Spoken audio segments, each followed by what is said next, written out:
Oi, gente, boa noite. Aqui é a professora Laís e hoje a gente vai fazer o módulo 25 da apostila, que fala sobre a determinação do sexo, lá no caderno 6, página 3.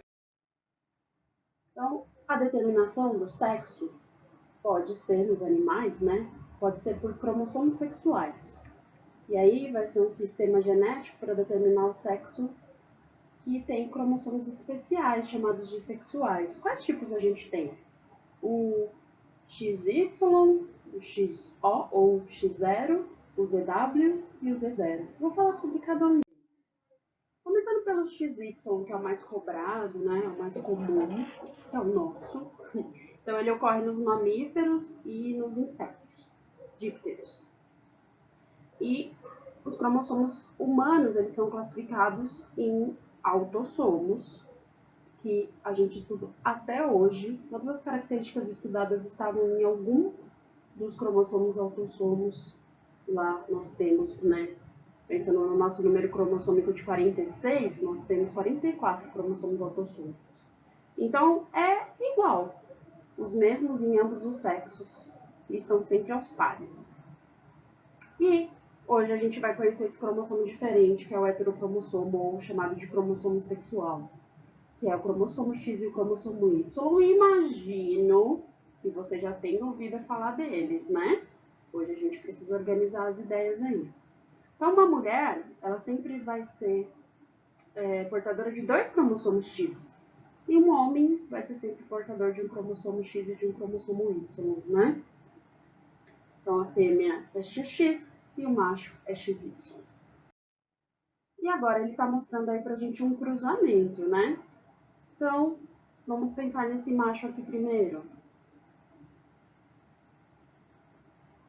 Esse aqui, ó. Ele é XY. Por isso, ele é chamado de heterogamético. Por quê? Porque ele é capaz de produzir hetero diferente, gamético de gameta. Gametas diferentes. Na hora de produzir gameta, só vai um cromossomo. Então, ele pode formar espermatozoides com cromossomo X. Sempre vai ser a metade. E ele também pode formar espermatozoides com cromossomo Y, a outra metade. Como você está vendo aqui no esquema, ó. Ele é XY, formou metade Y e metade X. E a fêmea, Pro? Bom, a fêmea, ela é chamada de homogamética. Por quê? Porque cada óvulo só pode conter X. Então, a gente está mostrando aqui só um tipo de óvulo para a fêmea. Tudo bem? E é assim que a gente determina o sexo. Durante a fecundação do óvulo, pode chegar lá um espermatozoide X. E aí, junta X com X, fica XX, né? E a gente forma uma nova fêmea, que tá aqui, ó. Ou pode chegar lá um cromossomo Y para participar dessa fecundação. E aí o indivíduo fica com um X da mãe e um X do pai, e um Y do pai, desculpa. Ele é XY, ele é um macho. Tudo bem?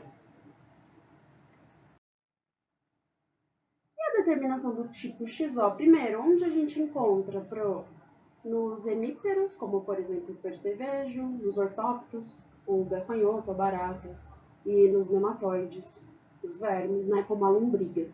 Então, a determinação desses animais é feita dessa maneira. Veja só pelo esquema. O macho não apresenta o cromossomo Y e ele tem um cromossomo a menos, ó. Então, fala-se de uma fêmea XX e fala de um macho XO ou X0.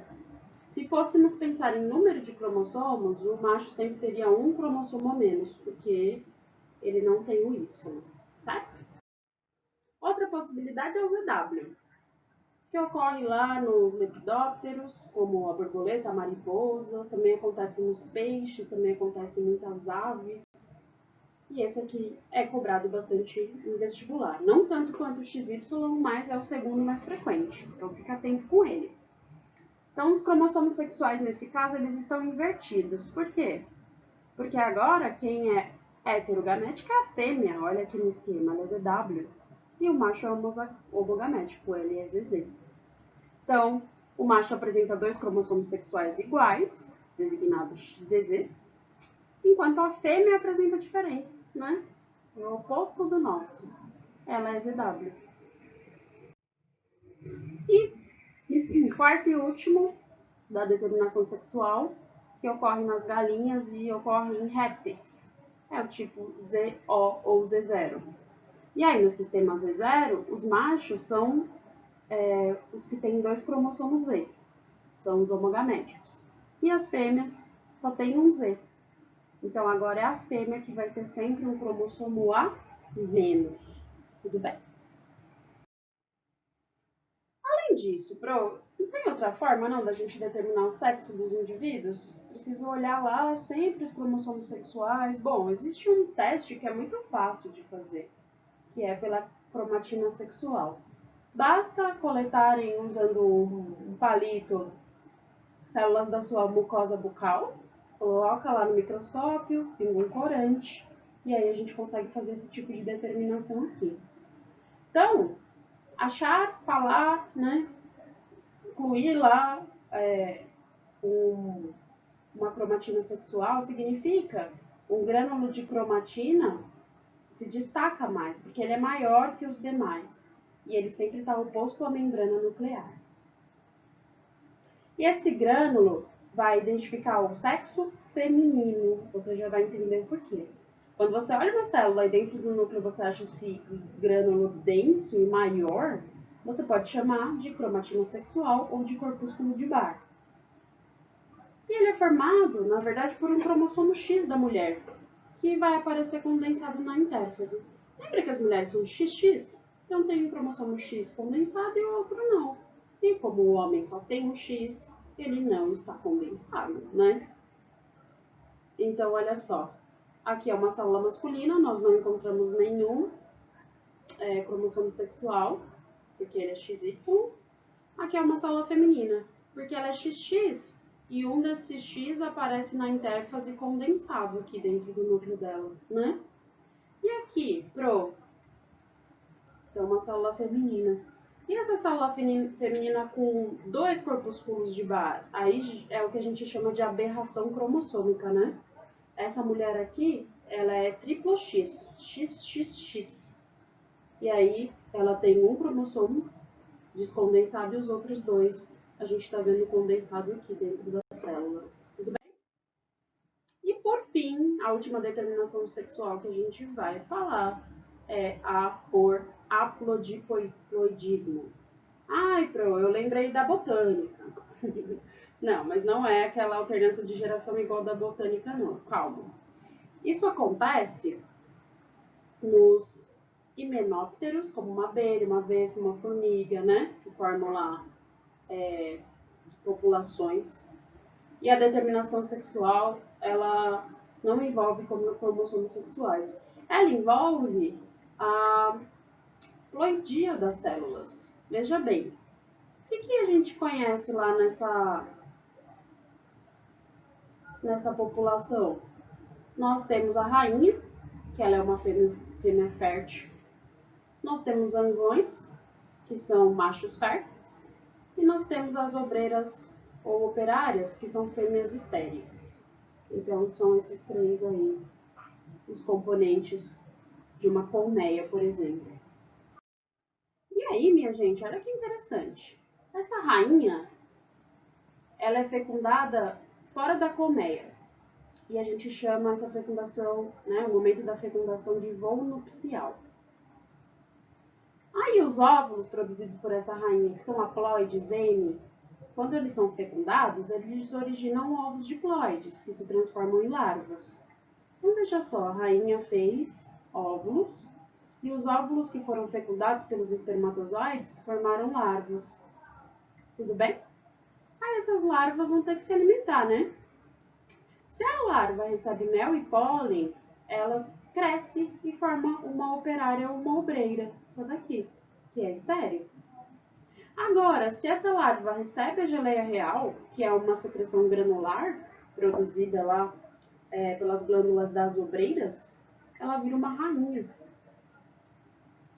Então, é a alimentação que determina o que essa célula proveniente da fecundação vai originar. Tudo bem? Então, veja que as fêmeas são diploides porque elas vieram de fecundação.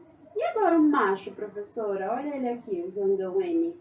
Pois é, ele vem de óvulos que não foram fecundados. E esse processo a gente chama de partenogênese. Então, o óvulo não fecundado pode desenvolver um adulto, que é um zangão. Interessante, né? Então, é assim que a gente determina aí os sexos de acordo com a ploidia das células. Bora fazer os exercícios? Exercício número 1. Complete a tabela abaixo, indicando os cromossomos sexuais existentes nas células citadas. Primeiro ele fala do homem, depois da pomba, a drosófila e o gafanhoto. O homem é do tipo XY, né? Então o macho é XY e a fêmea é XX. O óvulo só vai ter um, porque a fêmea só tem X. Mas o espermatozoide, metade, metade, né? Metade leva o X e metade leva o Y. E a pomba? A pomba é ZW. Então agora o macho é ZZ e a fêmea é ZW. Os óvulos, Z e W, metade, metade. E os espermatozoides, só tem Z. E a drosófila, mesma coisa que a nossa determinação. Ela é XY também. Então a fêmea é XX e o macho XY. Os óvulos só podem ter X e os espermatozoides podem ter X e Y, metade, metade. E o gafanhoto é do tipo X0 ou XO, no qual o macho tem sempre um a menos, né? Ele não tem o Y. E a fêmea? XX. Quais são os óvulos possíveis? Contendo cromossomo X para a fêmea, ou, no caso lá do macho, os espermatozoides podem ter o X ou pode não ter. E aí vai ser um gameta sem cromossomo sexual. Tudo bem? Exercício 2. O desenho abaixo ilustra a morfologia da cromatina sexual na célula do epitélio bucal e do leucócito neutrófilo humano. Então, pegou uma célula da mucosa da boca, como eu falei para vocês, e também pegou uma célula lá do sangue, uma célula de defesa. Em que sexo aparece a cromatina sexual? Percebam que as duas células estão mostrando a cromatina sexual, né? Quem tem é o sexo feminino. Bem, no que consiste? O que é essa cromatina aqui? É um X que está condensado, né? Que a gente consegue enxergar lá dentro da célula.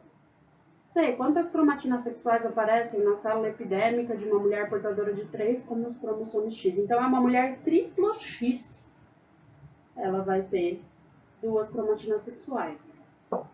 Explique a relação existente entre o número de cromatinas sexuais e o de cromossomo X. Então, o homem que não tem nenhuma cromatina sexual só tem um cromossomo X. A mulher que tem uma cromatina sexual tem 2 cromossomos X. A mulher triplo X tem 2 cromatinas sexuais e tem 3 X. A gente consegue criar aí algum modo de falar disso, né, generalizando? Tá, né? Então a gente pode falar que o número de cromatinas sexuais é sempre o número de X menos 1. Pode fazer o teste aí que vai dar certinho, tá bom? Olha o 3, minha gente. Em uma espécie de abelha, as células somáticas da fêmea apresentam 32 cromossomos, enquanto os machos 16. Perceba que é bem a metade, né? Fêmea 2N, macho N. Explique a origem das fêmeas e dos machos com esses números de cromossomo.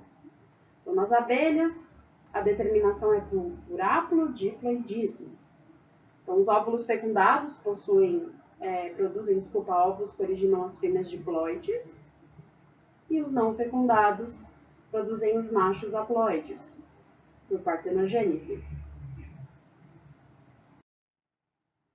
Exercício 4. Na espécie humana, as células somáticas apresentam 46 cromossomos, divididos em 2 grupos, os autossomos e os heterocromossomos, também chamados de cromossomos sexuais, não esqueça. Os autossomos, em número de 44, são os mesmos em ambos os sexos e aparecem sempre aos pares. Os heterocromossomos, ou cromossomos sexuais, são de 2 tipos, o X e o Y. As mulheres possuem 2 cromossomos do tipo X. Os homens apresentam um cromossomo X e um cromossomo Y. O desenho abaixo mostra a determinação do sexo na espécie humana. Então, está mostrando 2 possibilidades para o espermatozoide do homem, ou X ou Y, e para a mulher, só o X, né? Não é válido afirmar. Não é válido. Letra A. O homem é chamado de heterogamético, pois produz dois tipos de espermatozoide, um X e um Y. Ok, né? A mulher é homogamética, porque todos os óvulos contêm X. Perfeito. Hétero homem, homo a mulher no XY. Seu sexo é determinado no momento da fecundação. Perfeito, né? Inclusive pelo espermatozoide. O cromossomo X do pai vai sempre para a filha e o Y para o filho. Perfeito. Né? Ó, quem recebeu o Y é do sexo masculino e quem recebeu o X é do sexo feminino. Tá. E nascem mais homens do que mulheres, porque o homem produz mais espermatozoides Y do que X. Nada a ver. É sempre metade metade. Letra E, do exercício número 4. Tudo bem? É isso, minha gente. Bons estudos. Qualquer dúvida, manda lá que eu respondo, tá bom? No nosso canal de comunicação no Classroom. Ótima semana para vocês. Tchau, tchau.